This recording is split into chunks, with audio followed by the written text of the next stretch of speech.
What's up, everybody? It's Coach Dave, and I lift. Coach Carol, I also lift. Welcome to the She Lifts. He Lifts podcast. And today, joining us from Life Med Institute is Eric Rittmeyer. Eric, thanks for joining us. I don't lift. You don't lift? She lift. I don't lift. Can I say like you seriously don't lift? She lift. I eat. You can. Yeah, I mean, yeah. You can I'm saying seriously, you don't lift. I'm trying to get back. I've been off the wagon. I'm going to turn 50. I'm going through a midlife thing. I get back in the gym. Yeah. Well, that's perfect because that is what we're talking about tonight. We're talking about our wellness, and that definitely is something that is going to play into it. But let's talk about Life Med real quick. The reason I wanted you here is Life Med is for those who aren't familiar with it, is very involved in wellness. Eric, tell me about a little bit about what you guys do. I mean, the high level is we're a concierge wellness center, so we specialize in age management, aesthetics, facial contouring, lip fillers, Botox, VI peels, diamond glows. Go ahead, you're taking a breath. I don't do Botox. You're like, you do Botox. I don't do Botox. No, I'm just going, wait, hold on. Okay. Cardiac preventative medicine, and really the core of it is the hormone replacement therapies. That's really the base of what we do.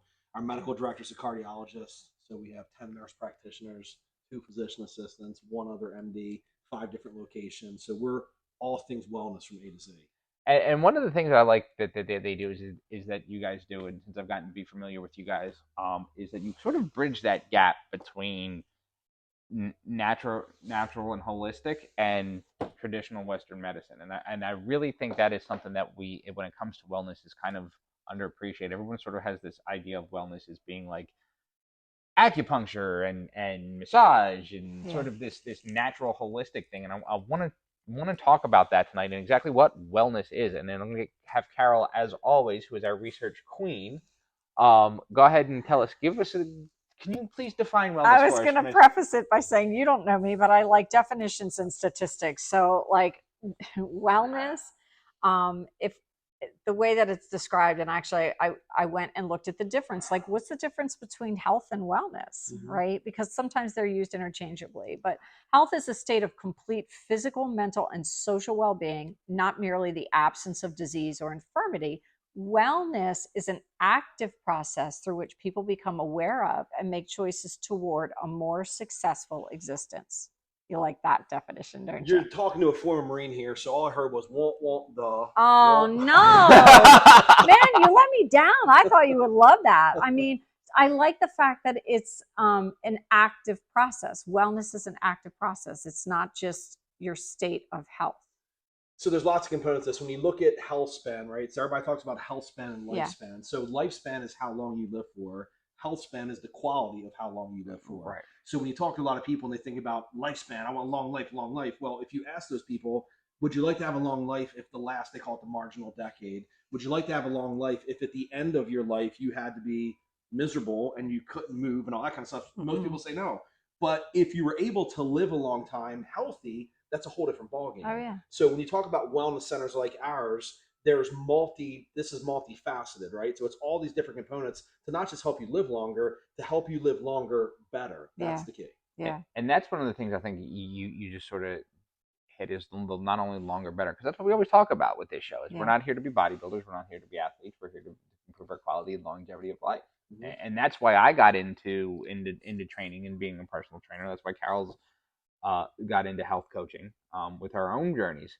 But talk about, real quick, Carol, the other sort of components that go with that. So when I was looking up, when I was doing my research, there's 4 components that were repetitive, including I saw on Andrews Air Force Base. I was really shocked to see their 4 pillars of wellness, and they were the same across the board with other places. And that was kind of impressive. So they're spiritual, emotional, social, and physical.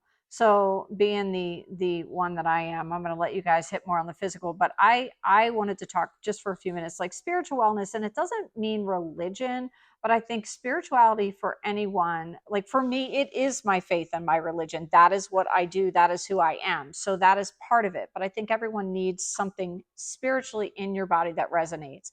Whether that's meditation, for me, it's prayer, spend time practicing mindfulness. Be present, be present in the moment, be present with people, be present with your body. So the spiritual one, I think it's important. The Emotional wellness, this is the health state of your emotions, your mind, and your your general outlook on life. I mean, if your emotional wellness is bad, like everything else is going to follow suit.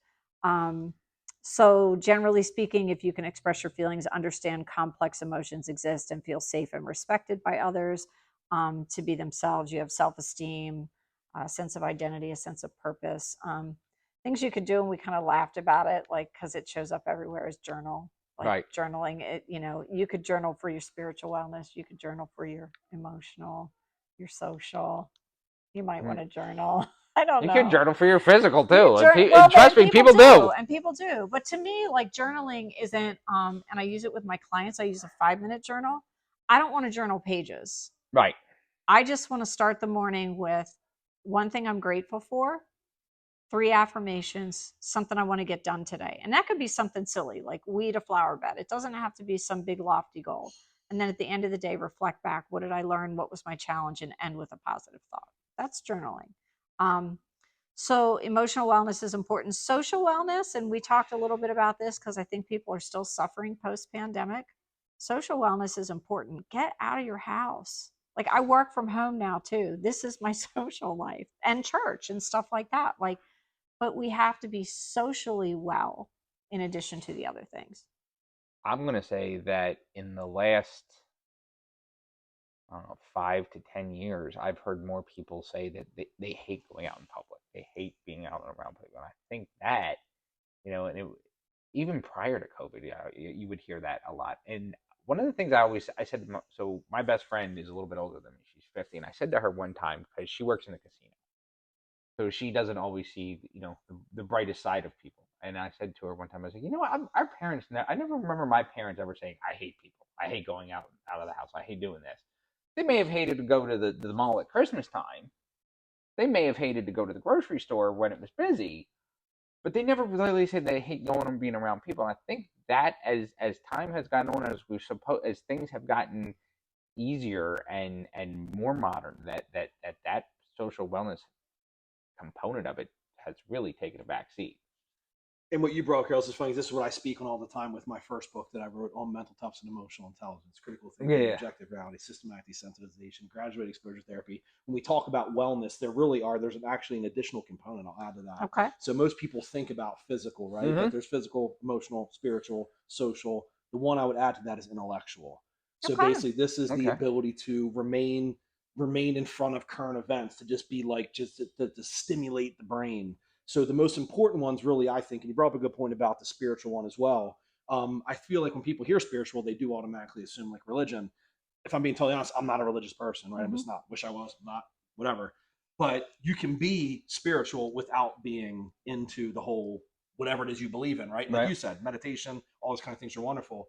But as it relates to wellness, I believe it's come through this singular focus of just look at the physical piece. When I was in the Marine Corps, this is big, right? I work with lots of law enforcement now, helping them with mental toughness coaching and training. This is big on them. They have to recognize that physically, you have to be able to function, you have to be able to do your job. But mentally, if you're not able to compartmentalize, if you're not able to resensitize your brain, because Right. in order to do their job, they have to systematically Correct. desensitize their brain. If they get upset when they see a baby, unfortunately, who's hurt in a car accident, they won't be able to do their job. So they have to desensitize to do the job. My big thing with them and helping them is you have to have an opportunity to resensitize your brain in order to function at home, to have a normal relationship with your spouse, to be able to function in regular society, to not be totally immune to other people's pain. There's a difficult balance there. Yeah. Yeah. and For sure. and I'm going to say this, that even in business and things, we're taught, not to be emotional. We're taught to, like you said, intellectually we're taught to not be overly emotional, not be. And I think that is a thing that, sort of like you said, if you can't, and it's one thing when you talk about someone, like you said, a paramedic, law enforcement, who is dealing with very extreme situations, but even someone who is dealing with more corporate type situations, that there comes a point when you have to remember to switch back on that emotional response. So this is my whole training, right? When I go into companies, this is all about emotional control. So it's not trying to ignore the emotion. It's not trying to deny it. It's not trying to suppress it. We are emotional creatures that are hardwired to feel first and think later. Every situation we're put in, almost instantaneously, we're going to have an emotional reaction to it. That's normal. That's Right. okay. Should happen that way. The problem is 99% of society goes through life reacting to situations. So if something happens, we react emotionally, we say something dumb, we regret it. Something happens, we react to it, we say something dumb, we regret it, as opposed to responding, which is what my training's about. Let's give you some tips, let's give you some tools, so when you're in these high pressure situations, you can now respond logically as opposed to reacting emotionally.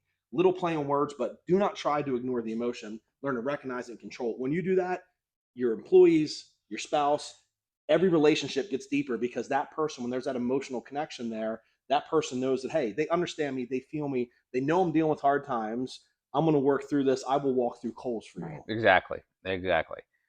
And that brings us back to sort of the reason that we're here. And I think that a lot of us, I mean, let's face it, all three of us are in the business that we're in is because of our physical wellness. And it's what, at least that's what I know what got Carol in. That's what got me in. I'm going to assume that's what got you in here at some point. And physical wellness is exactly what like you said earlier, Eric, is not just living for being able to live. It's being able to live for a long time and live comfortably, especially as we get older, because I don't think any of us are, none of us in this table are under 40, are we? Nope. Yeah, exactly. So we getting ready to not be under 50 here in a month or 2 weeks from now. 3 weeks from now. Really? Out, really? Yeah. I told you Why am I always the oldest one here? You are? Always, yes. Okay, I'm sorry. Moving on. I mean, I'm used to being. Trust me. In my line of work, I'm in my line of work. I'm used to being the oldest in the room all of a sudden. But those are the things that we do the things that we needed to do, and I think this is where Eric, this is where we talked about, like you said, a lot of your focus it comes in on aesthetics, and I know a lot of that is what you are known for, like you said, Botox and things like that. But some of the other stuff that I've learned about you guys, like the IVs and the EPAT and the hormone replacement therapy. Tell us some about that, because I really think, when we talk about physical wellness, a lot of time we think working out, we think about eating right, we think about stretching and mobility training and that kind of stuff. But that other stuff that I don't think gets enough play and enough lip service is those kinds of things that we talk about. Yeah, and this is where I go for hours talking about this. So I was going to say, right. I'll keep it brief, right? Right. I need more water. I need some medication for this one, Carol. So it's all about, okay, with us, for instance, with the aesthetic stuff, that's wonderful. Facial contour, lip filler, Botox, Vacuoles, diamond glows, that's magnificent. But let's be realistic about it. That really doesn't provide any benefit to your physical well-being. No. Okay, is this. When you get into the other side of the medical part, mm-hmm. what we do is pull very extensive blood panels. So this is advanced biochemical testing. We're pulling 76 different markers: hormones, genetics, cardiac particle sizes, metabolic, kidney, liver function, glucose levels, thyroid levels, inflammation markers, vitamins. You're sitting down with a provider for an hour to go through everything in your blood that you've never been through before. This is everything you need to know about what's happening internally. You might be hypertensive, not know it. You might be genetically predisposed to hypercholesteremia. If you have abnormal cholesterols, that's dangerous, right? Especially as we age, mm-hmm. as women get older, as they go through menopause, they lose hormones that now wreak havoc on their cardiovascular health. Number one leading cause of death, men, women, cardiovascular disease. Mm-hmm. A woman is 8 to 10 times more likely to die of cardiovascular disease than you are breast cancer. For guys, we drop dead. This is what happens. Right? If we're not aware of what is in our blood, we don't know. Our blood panels detect that. And pretty much everything we're able to find in that blood, pretty much everything can be corrected, either with modifiable lifestyle issues mm-hmm. or pharmacological solutions, which a lot of people don't like that. I don't want to take medication. I always hear the statins. I don't take a statin. I'm like, okay, so continue to go on with abnormal cholesterols, develop atherosclerotic cardiovascular disease, and die at a young age, or take a statin that gives you some joint pain, and now you can live a long time. Atherosclerosis cardiovascular disease, ASCVD, number one leading cause of death. Right. Every single living, breathing human will die with some form of ASCVD. It's the only inevitable disease of our species. Not that they'll die because of it, they'll die with it. It's almost totally preventable. Atherosclerosis cardiovascular disease is almost totally preventable.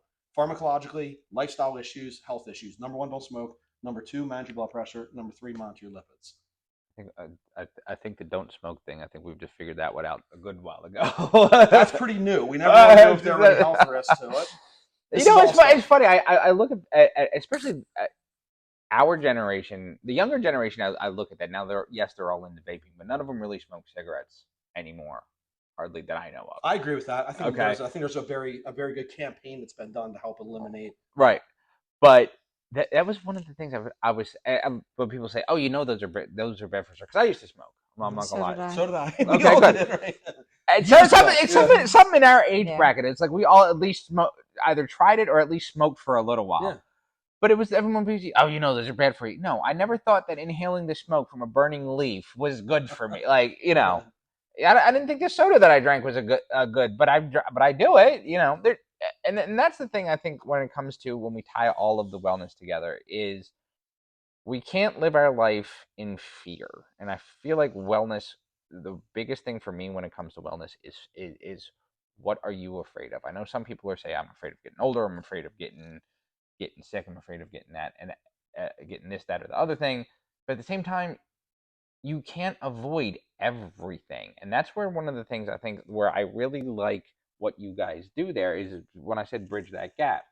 There's too many camps that think that when it comes to wellness or health or whatever, that it's got to be one way or the other. It's that it's Western medicine throwing statins down at you, throwing pills or antidepressants or whatever the case may be, cutting you open. And then there's the other camp that's sort of like, oh, everything that'll heal you comes from the earth, and everything that processed food is the enemy. Okay, look, I'm not going to say that boxed macaroni and cheese is the healthiest thing for you in the world, but white bread versus is not the same as a glass of soda. If you have high cholesterol, like you said, what's going to be worse? Taking a statin, even if it's for a short term to help get your lifestyle changes under, is that going to be the worst thing in the world versus trying to change your lifestyle and try some herbalistic medicine? Well, see, this is where the problem is. There are some things internally that we cannot correct with diet and lifestyle issues. Right. Let's be realistic. Right. Okay. So you can talk about eating tree bark and chewing on grass to help with whatever it is. Maybe that helps. I don't know. Maybe it does. If you are genetically predisposed to something, high blood pressure, cholesterol, I don't care what diet you have. Right. I turned 50. I used to be in pretty decent shape. I've let myself go trying to get back in whatever. When I got out of the Marine Corps, when I was doing my stuff, when I was in that good shape, my blood pressure was elevated. I was hypertensive. I go to my doctor. He's like, dude, you're doing everything you can possibly do. You are hypertensive. It's part of what you got. There's nothing I could do. I had to take blood pressure medicine. Been on it for 15 years. When you look at medications, I think that the issue or the problem is people go like all out and say, well, I'm going to go totally holistic and no medication. It's like, that's not a good mix. Everything in moderation, right? Right. I do the 80-20. Gambling is okay. Gambling too much is not. Drinking is okay. Drinking too much is not okay. There's all these things in moderation. There's a place for pharmacological interventions. Right. And there's no sense in ignoring it, denying it, trying to chew on the bottom of your shoe to do it holistically when there are interventions that can extend your life, right? Let's be realistic. I'm not talking about writing scripts for every single thing, but they serve their purpose. Right. I absolutely agree with that. And I've seen both ends. I've seen where people who have avoided that kind of stuff, and they don't want to, because they do, and some of it is they don't want to work out. They don't want to change their diet. They don't want to give up their whatever their quote unquote vice is when it comes to food, whether it's sugar, whether it's fat, whether it's soda, whatever, alcohol. So they stay on the medication, and they go every little thing they go to the medication. Then I've seen the other ones that they'll try to make the complete 180 lifestyle change, and then that fails because they again everything in moderation. The balance. I was That's going my to say favorite that word, right? There's a balance, and the balance is you have to figure it out. Like I have an autoimmune disease. I went to a naturopath. I failed 6 medications before I was like, I'm not doing this anymore. And did I have some success and learn a lot? Yeah. But guess who's back on medication? Me, because I can't turn that switch off. I also had high cholesterol. That's what brought me into the gym when I was 40. I lowered my cholesterol 100 points. Wow. With diet and exercise. Guess whose cholesterol is creeping back up? Mine, because my family has high cholesterol. I don't know that I can beat it this time, so we might need to talk. But I am taking, my lifestyle choices are to continue to strength train, do my cardio stuff. I eat pretty, I eat pretty healthy, like just as an overall. And I'm taking like a supplement to try and get it down and see what happens. I've got to go get my blood work done, and if it's still up, then I got to make a choice. And see, this from my standpoint, this is lack of education. Not for you. I'm just talking about in general. It's a lack of I education. was like, what? Not for you. Not for you. Not for you. This is lack of education, right? So let's talk about this for 1 second. I'll give you guys a trick question. I do this for everybody. All the presentations. Oh boy. Trick question, right? Remember, trick question. Patient presents with their first major cardiac event. In the medical world, it's called a major adverse cardiac event. MACE. Yeah. Man, woman, doesn't matter. Age, irrelevant. A person is having their first major cardiac event. What is the number one symptom they present with? You had to guess. Remember, it's a trick question. Oh man, I want to say chest pain, but I'm going to say that's not wrong. the answer. I'm going to assume that's not the answer. I said trick. Right. What'd you say, Carol? I don't know. I always hear about like fatigue, but I don't know if that would be the first thing that happens. Not if you're presenting in the hospital, though. Sudden death.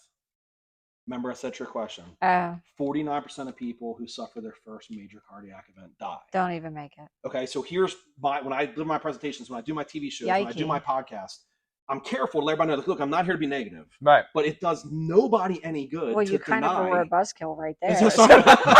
You had me hello. Sorry, we have to laugh a little bit. Okay. It does nobody any good to deny the fact that the vast majority of people will die from heart disease. Yeah. It is what it is. Right. Yeah. If we can prevent that, which we almost can, almost 100% prevent it, why would you not want to take steps right now that can extend life, not only extend it, and also provide additional quality to it. Quality of life. It's lack of education. Yeah. There needs to be very massive campaigns that help people understand that they will die of cardiovascular disease before they'll die of any other disease. Do what you can to prevent it. And Carol, since you've done the research, tell me what are some of the things we can do to improve our wellness, prevent heart disease, and other things that sort of go along with that. Well, I mean, physical wellness. So work out, and that's why we're here. We talk about it all the time. I lift, you lift, you used to lift, although you still look like you lift. I think you're lying, but anyway. But some kind of exercise, and some kind of exercise that resonates with you. I mean, for us, we like lifting weights. For me, it's good. That's part of my mental wellness as well. Go take a walk, right? Go walk 20, 30 minutes every day. Do something. Every show we talk about water. Drink your water. I mean, figure it out. Like, is it 8 ounce glasses? Is it half your body weight? Whatever works for you. 90 ounces is my sweet spot. That's what I drink every day. You go through one of those a day? Oh God, yeah. If I went through 2 of these a day, I think I would die. Yeah, I mean, that's like 90 ounces with my electrolytes in it, or at bare minimum, my sea salt in it. Right. So can I hit you with the stat on that real quick? Because I like my stats. What do you got? You like stats too? I like stats. I'm a stat guy, not on water. Okay. On cardiovascular health. Yeah. There's a study I was reading a couple months ago. Someone who exercises 0 hours per week, and by exercise, I don't have to be strenuous, zone 2 type stuff. Right. Someone who exercises 0 hours per week, if they increase their exercise activity from 0 per week to 3 hours per week, about 30 minutes per day, they decrease their risk of death from atherosclerosis cardiovascular disease by 50%. Yeah.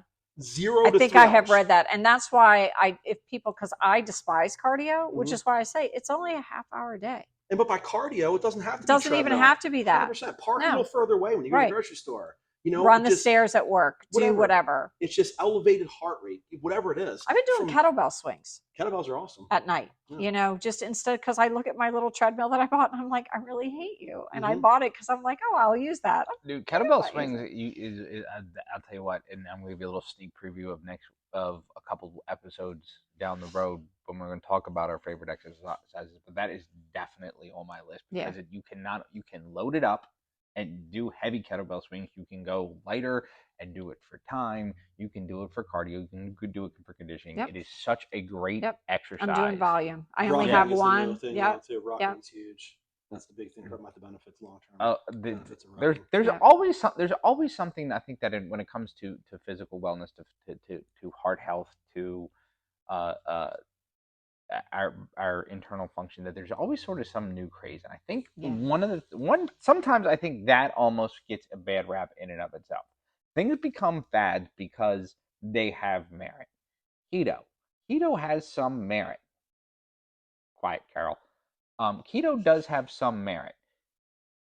I'm not saying you should stay on it forever, and we've talked about that, and I do admit that I have used it in the short term, but it became a fad because it does work. But also, let's be realistic why it works. But go ahead. Okay, I mean, We had a whole show on this I one. am realistic by it work because you're cutting out sugar, you're cutting out a lot of processed. Generally, if you're doing it right, you're cutting out a lot of processed foods. You're reducing your calories, even though you're increasing your fat intake. So let's keep the concept very, very, very, very simple. There's a multi-billion-dollar industry in diets, and supplements, and all this stuff. Let's keep everything extremely simple. You lose weight by burning more calories than you consume.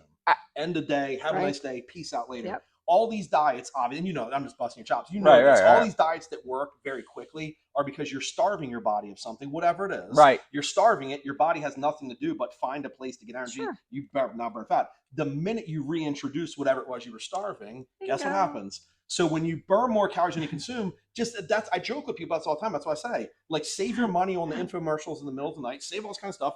Burn more calories than you consume. I like him so much right now because this is me, and we go back and forth, and we will disagree on stuff. Yeah. So one of the things on here is to eat a well-balanced diet. I don't disagree, right? and you keep saying that. You act like I don't agree with that because I do, and I say that.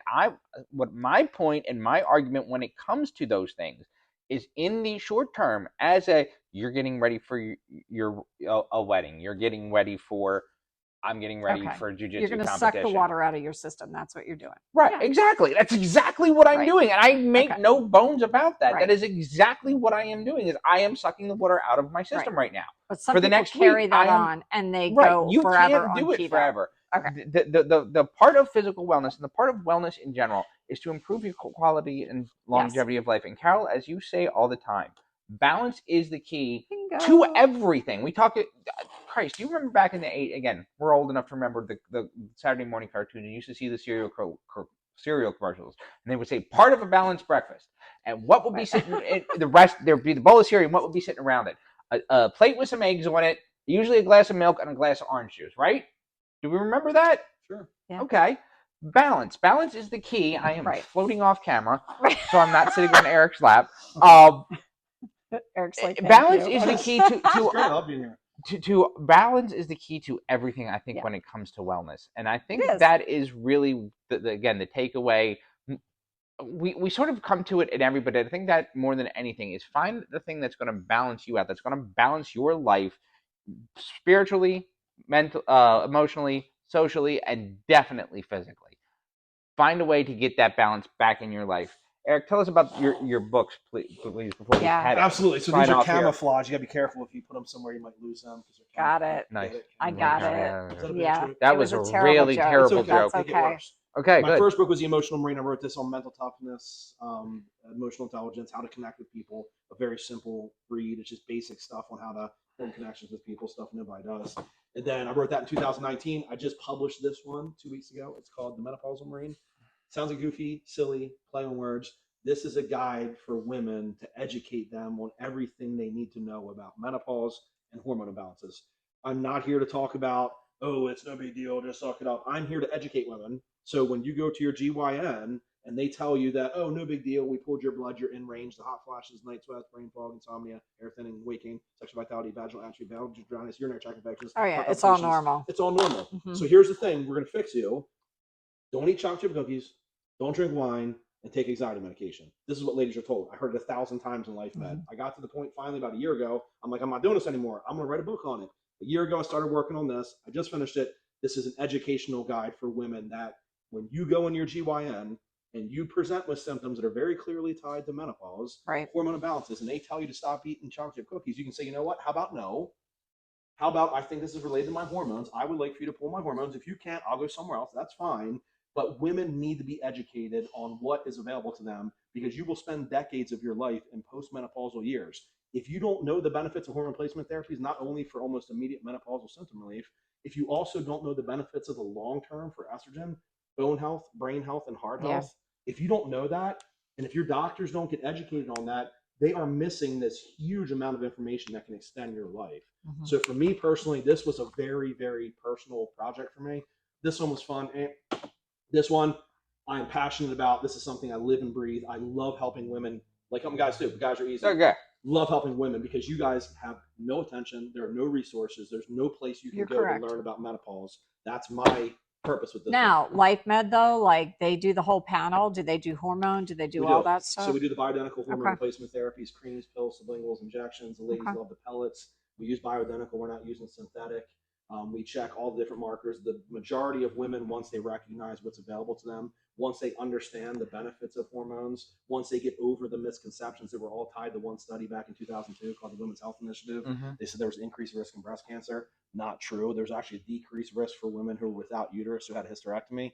So there's all these misconceptions about it. Osteoporosis, nobody appreciates that bone disease. Nobody. You do not want to see the stats on people who have hip fracture surgeries over the age of 65. Neurodegenerative disease. 2/3 of Alzheimer's patients are women. Why?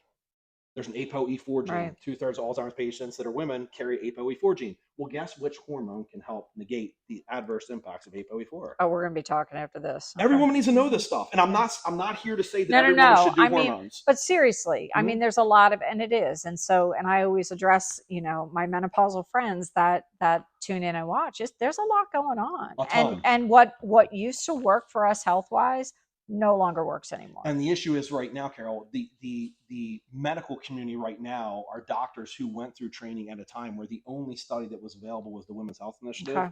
And it still to date is the largest randomized clinical trial. It was almost $1 billion study that was done by the National Institute of Health. There was so much false information that was incorrectly extrapolated from it. Let's be realistic. As a woman, you get lots of education on how not to get pregnant. You get lots of education on how to get pregnant, and you get some information on how to nurse your child when they're born. Aside from that, sorry That's about your it. luck. Yeah. Yeah. Drink your water and just deal with hot flashes and night sweats, and don't worry about sleeping. Don't worry about neurodegenerative disease and bone disease. None of that stuff. Don't worry about. Suck it up. You're a woman. This is what happens as a woman post childbearing years. It's total BS. It's dangerous. That's my mission, is to get as many women to know that you need to know this stuff. I'm not saying you should do hormones for everyone. Right. A woman needs to know what's available to them, because every time you bring up hormones, it gets drowned out by breast cancer, and that's horrible information. It's not accurate. It's dangerous. My spiel. Wow. Sticking to it. And usually I'm the one that ends the show on the rant. Passion is good. Passion is good, and I think that and again, like just like Eric, like this show is my one of my pet projects, because I feel I've often thought for beginners there's not enough information. Everything is sort of everything out there. I think a lot of social media, YouTube, a lot of fitness information is geared towards people who are intermediate to advanced. My goal with this show was to educate the beginners and make it sustainable for people who aren't trying to be athletes and aren't trying to be bodybuilders and aren't necessarily trying to get ripped and jacked and shredded. Eric's passion is helping women, and that is something very commendable, because he's right. A part of it is my age. I admit that it's never something that I've really learned about. Part of the fact is I'm a dude. Part of it is also the fact that again, that there just is not that much information out there on this, and I think that is an awesome thing that you were doing. So not only is LifeMed an awesome place, but I think that is an awesome thing that you were doing, and I'm glad that we had you on the show. And because he talks so fast, ladies, I'm going to hold it up one more time in slow motion. And I'm going to read it off. This is the menopausal Marine, because Eric is like, bah, bah, bah, bah, bah. So real quick, Carol, before I go into our outro, I'll let you know this. I got him hooked up with Cameron. And Cameron comes in after she met him. She goes, "Oh my God, he has so much energy." I was like, "I know, right?" Well, he works for LifeMed. Right? We're not sure what he's doing at LifeMed, but I think they have some good stuff there. Folks, I want what he's having. Folks, tune in next week. Tune in next week when Carol and I are going to talk about 5 exercises each, because that's right, it is episode 35. So 5 exercises each that we think you should not be doing, at least not doing as much of, or at least doing in a better way. Yeah. I want to thank you, Eric, for joining us today. Thank you Appreciate for having us. Yes, Check out LifeMed Institute, whether it's a B12 shot, whether it's EPAT, which is an electronic electric pulse sending into you, which I've actually had, whether it's IVs, whether it's Botox, lip fillers, facial contouring, or hormone replacement therapy. Check out LifeMed Institute. They have 5 locations in and around the Baltimore and Harford County areas. Check out Carol at Love Yourself Health Coaching on Facebook and Instagram. Check me out at Rockstar Fitness on Facebook, DWebster023 on Instagram, and Coach Dave's Country Kitchen on YouTube. Follow the show, like, subscribe, and share with your friends. And until next week, ladies and gentlemen, woo!